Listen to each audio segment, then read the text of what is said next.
नमस्कार दोस्तों, मैं सचिन आपका स्वागत करता हूं आपके इस चैनल पर, जिस चैनल पर हम लोग जीके और जीएस की धमाकेदार तैयारी करते हैं। और रेलवे के द्वारा आप लोग के लिए बहुत बड़ी खुशखबरी निकल कर आई है कि आरआरबी, एनटीपीसी और ग्रुप डी का एग्ज़ाम डेट घोषित कर दिया गया है।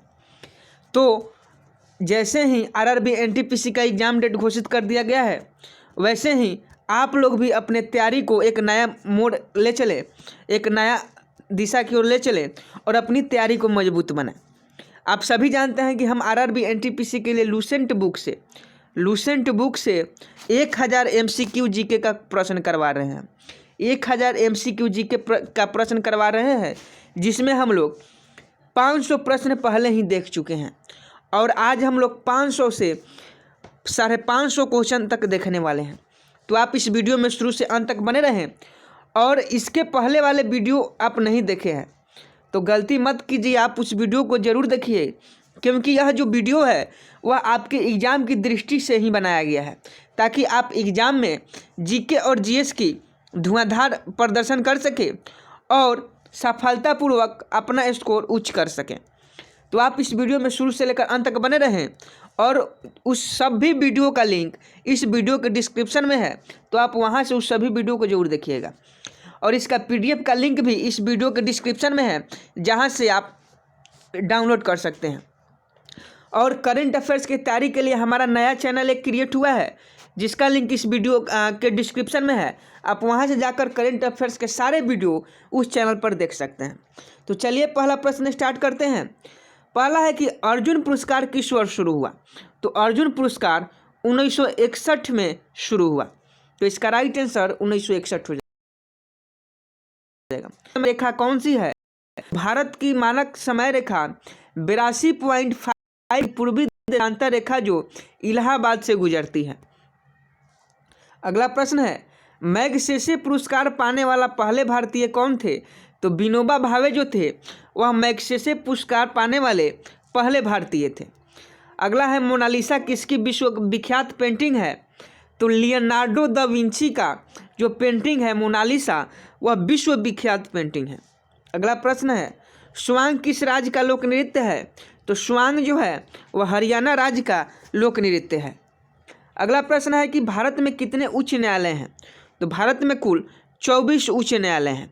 24 जो है उच्च न्यायालय हैं भारत में। अगला प्रश्न है, कोई विधेयक धन विधेयक है या नहीं, इसका फैसला कौन करता है? तो यहाँ लोकसभा अध्यक्ष करते हैं, स्पीकर जी करते हैं कि कोई विधेयक धन विधेयक है या नहीं। इसका फैसला कौन करता है? लोकसभा अध्यक्ष करते हैं। अगला प्रश्न है कि अंतिम मुगल सम्राट कौन था? तो अंतिम मुगल सम्राट जो था वह बहादुर शाह जफर द्वितीय था। तो अंतिम मुगल सम्राट के बारे में आपसे पूछा जाए तो आप बहादुर शाह जफर द्वितीय बता दीजिएगा। और मुगल सम्राट से अगर आपको कहीं दिक्कत है तो इसके ऊपर प्रॉपर हमने एक वीडियो तैयार करके रखा है और उसको अपलोड भी कर दिया है, जिसमें मुगल काल के बारे में पूरा हमने बताया है, तो आप उस वीडियो को जरूर देखिएगा। अगला प्रश्न है, तंबाकू पर पूरी तरह प्रतिबंध लगाने वाला विश्व का पहला देश कौन सा है? तो भूटान इसका राइट आंसर हो जाएगा। भूटान जो है वह तंबाकू पर प्रतिबंध लगाने वाला विश्व का पहला देश है और भूटान की राजधानी थिम्फू है। अगला प्रश्न है कि गोदान किसकी रचना है? तो गोदान जो है मुंशी प्रेमचंद की रचना है। गोदान मुंशी प्रेमचंद की रचना है। अगला प्रश्न है, स्वाइन फ्लू बीमारी किस विषाणु से फैलती है? तो स्वाइन फ्लू बीमारी जो है H1N1 विषाणु से फैलती है। अगला प्रश्न है, राष्ट्रीय मतदाता दिवस कब मनाया जाता है? तो 25 जनवरी को राष्ट्रीय मतदाता दिवस मनाया जाता है। अगला प्रश्न है, भारत सरकार का संवैधानिक मुखिया कौन होता है? तो प्रेसिडेंट इसका राइट आंसर हो जाएगा। भारत सरकार का संवैधानिक मुखिया जो होता है वह हमारे राष्ट्रपति होते हैं। अगला प्रश्न है, किस संविधान संशोधन द्वारा मौलिक कर्तव्यों को संविधान में जोड़ा गया? तो 42वें संविधान संशोधन द्वारा मौलिक कर्तव्यों को संविधान में जोड़ा गया। 42वें संविधान संशोधन इसका राइट आंसर हो जाएगा। अगला प्रश्न है कि नमक कानून को तोड़ने के लिए महात्मा गांधी ने कौन सा आंदोलन शुरू किया? तो नमक कानून को तोड़ने के लिए महात्मा गांधी ने सविनय अवज्ञा आंदोलन शुरू किया। तो सविनय अवज्ञा आंदोलन इसका राइट आंसर हो जाएगा। अगला प्रश्न है उपराष्ट्रपति का चुनाव कौन करता है? तो उपराष्ट्रपति का चुनाव संसद का सदस्य करता है। तो इसका राइट आंसर संसद का सदस्य हो जाएगा। अगला प्रश्न है विजय स्तंभ कहाँ स्थित है? तो विजय स्तंभ जो है वह चित्तौड़गढ़ में स्थित है। और चित्तौड़गढ़ कहाँ है? राजस्थान में है। और राजस्थान की बात करें तो राजस्थान की राजधानी जयपुर है। अगर आपको वीडियो पसंद है तो वीडियो को लाइक जरूर कीजिएगा, क्योंकि यह खासकर आपके लिए ही वीडियो बनाया गया है जो आरआरबी, एनटीपीसी और रेलवे के किसी भी एग्जाम देने वाले हैं। तो आप ही के लिए खासकर वीडियो बनाया गया है, तो आप इस वीडियो को लाइक जरूर कीजिएगा और शेयर तो जरूर ही कीजिएगा, ताकि जो स्टूडेंट वंचित रह जाते हैं उन्हें आप फ्री कंटेंट पहुंच सके और वह अपना जो है प्रिपरेशन एग्ज़ाम की तैयारी कंटिन्यू रख सके। अगला प्रश्न है विश्व का सबसे लंबा रेल मार्ग ट्रांस साइबेरियन रूस में किन दो शहरों को जोड़ता है? तो विश्व का पहले तो यहाँ से क्वेश्चन बनेगा कि विश्व का सबसे लंबा रेल मार्ग कौन है? तो ट्रांस साइबेरिया जो है जो रूस में पड़ता है। और यह किन दो शहरों को जोड़ता है? तो सेंट पीटर्सबर्ग से व्लादिवोस्तोक को जोड़ता है और इसकी कुल लंबाई 9438 किलोमीटर है। अगला प्रश्न है अमरकंटक किस नदी का उद्गम स्थल है? तो नर्मदा नदी का अमरकंटक उद्गम स्थल है। अगला प्रश्न है कि भारत में जिप्सम का सर्वाधिक उत्पादन किस राज्य में होता है? तो राजस्थान में भारत में जिप्सम का सर्वाधिक उत्पादन होता है। अगला प्रश्न है अंग्रेजी ईस्ट इंडिया कंपनी ने भारत में पहला कारखाना कहाँ लगाया? तो सूरत में ईस्ट इंडिया कंपनी ने भारत में पहला कारखाना लगाया जो गुजरात राज्य में पड़ता है। अगला प्रश्न है कि आईने अकबरी पुस्तक किसने लिखी? तो आईने अकबरी पुस्तक अबुल फजल के द्वारा लिखी गई है। तो अबुल फजल इसका राइट आंसर हो जाएगा। अगला प्रश्न है बुली शब्द किस खेल में प्रयुक्त होता है? तो बुली शब्द हॉकी में प्रयुक्त होता है। अगला है उड़न परी किसे पुकारा जाता है? तो पीटी उषा को बच्चा जानता है कि पीटी उषा को उड़न परी के नाम से जाना जाता है। अगला प्रश्न है झीलों की नगरी कौन सा कहलाता है? तो झीलों की नगरी कौन सी शहर कहलाती है? या पहले ही हम करवा चुके हैं। तो इसका राइट आंसर उदयपुर हो जाएगा। उदयपुर को झीलों का शहर कहा जाता है और यह उत्तराखंड में है। अगला प्रश्न है कि आर्य समाज की स्थापना कब और कहाँ की गई? तो आर्य समाज की स्थापना मुंबई में 1875 में की गई। और आर्य समाज की स्थापना किसके द्वारा की गई? तो दयाराम सरस्वती के द्वारा आर्य समाज की स्थापना मुंबई में 1875 में किया गया। अगला प्रश्न है सबसे प्राचीन वेद ऋग्वेद है। शिक्षा दिवस 11 नवंबर को मनाया जाता है। शिक्षा दिवस 11 नवंबर को मनाया जाता है। तो आप कंफ्यूज मत होइएगा, अगर शिक्षा पूछे तो 5 सितंबर को, ये तो सभी जानते हैं, और शिक्षा दिवस पूछे तो 11 नवंबर को। अगला प्रश्न है कि किसके जन्मदिन को शिक्षा दिवस के रूप में मनाया जाता है? तो भारत के पहले शिक्षा मंत्री मौलाना अबुल कलाम आज़ाद के जन्मदिन को शिक्षा दिवस के रूप में मनाया जाता है। तो अगर आपसे क्वेश्चन इस तरह भी पूछे कि मौलाना अबुल कलाम आज़ाद का जन्मदिन कब हुआ था? तो 11 नवंबर को। और 11 नवंबर को क्या मनाया जाता है? तो शिक्षा दिवस मनाया जाता है। अगला प्रश्न है भाभा परमाणु अनुसंधान केंद्र कहाँ स्थित है? तो ट्राम्बे मुंबई में भाभा परमाणु अनुसंधान केंद्र स्थित है। अगला है सन 1928 के बारदोली आंदोलन का नेतृत्व किसने किया? तो सरदार वल्लभ भाई पटेल ने सन 1928 के बारदोली आंदोलन का नेतृत्व किया। अगला प्रश्न है खालसा पंथ की स्थापना किसने की थी? तो गुरु गोविंद सिंह ने खालसा पंथ की स्थापना की थी। अगला प्रश्न है मुगल वंश की स्थापना किसने की? तो मुगल वंश की स्थापना बाबर के द्वारा की गई थी। तो इसका राइट आंसर बाबर हो जाएगा।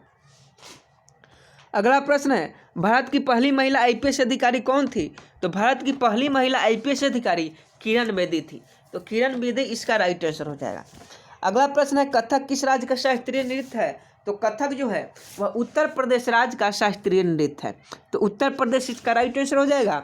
और उत्तर प्रदेश की बात करें तो उत्तर प्रदेश की राजधानी लखनऊ है और यहाँ के जो राज्यपाल है वह आनंदीबेन पटेल हैं। और यहाँ किसकी सरकार है? तो योगी आदित्यनाथ की सरकार है। अगला प्रश्न है टीपू सुल्तान की राजधानी कौन सी थी? तो श्रीरंगपट्टनम जो था वह टीपू सुल्तान की राजधानी थी। अगला प्रश्न है चाइना मैन शब्द किस खेल में प्रयुक्त होता है? तो क्रिकेट में चाइना मैन शब्द प्रयुक्त होता है। अगला है कि सबसे कठोरतम पदार्थ कौन सा है? तो हीरा जो है वह सबसे कठोरतम पदार्थ होता है। अगला प्रश्न है डायनामाइट का आविष्कार किसने किया? तो अल्फ्रेड नोबल ने डायनामाइट का आविष्कार किया। अगला प्रश्न है, बिस्मिल्लाह खां का संबंध किस वाद्य यंत्र से है? तो शहनाई वादक थे बिस्मिल्लाह खान, तो इसका राइट आंसर शहनाई हो जाएगा। अगला है कि ऑस्कर पुरस्कार का संबंध किस क्षेत्र से है? तो ऑस्कर पुरस्कार फिल्म के क्षेत्र में दिया जाता है, तो फिल्म इसका राइट आंसर हो जाएगा। अगला प्रश्न है 542 नंबर, एड्स का पूर्ण विस्तार क्या है? तो एड्स का पूर्ण विस्तार अक्वायर्ड इम्यूनोडेफिशिएंसी सिंड्रोम है।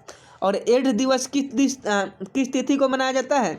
तो 1 दिसंबर को एड्स दिवस मनाया जाता है। अगला प्रश्न है, जलियांवाला बाग में गोलीबारी का आदेश किस जनरल ने दिया था? तो माइकल ओडायर ने 13 अप्रैल 1919 को जलियांवाला बाग में गोलीबारी का आदेश दे दिया था। अगला प्रश्न है, पटना का प्राचीन नाम क्या था? तो पाटलिपुत्र जो है वह पटना का प्राचीन नाम था। अगला है, दिल्ली में लाल किला किसने बनवाया? तो दिल्ली में लाल किला मुगल बादशाह शाहजहां के द्वारा बनाया गया था।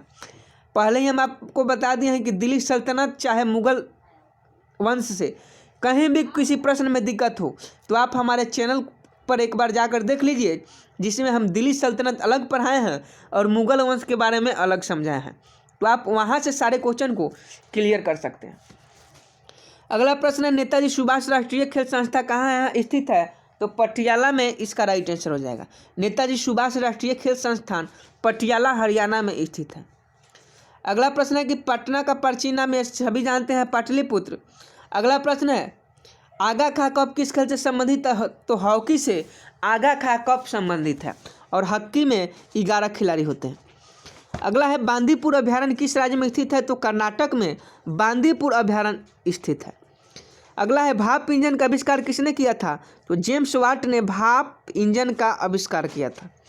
अगला है 550 नंबर क्वेश्चन और आज का लास्ट क्वेश्चन, रेडियो का आविष्कार किसने किया? तो इटली निवासी मार्कोनी ने रेडियो का आविष्कार किया।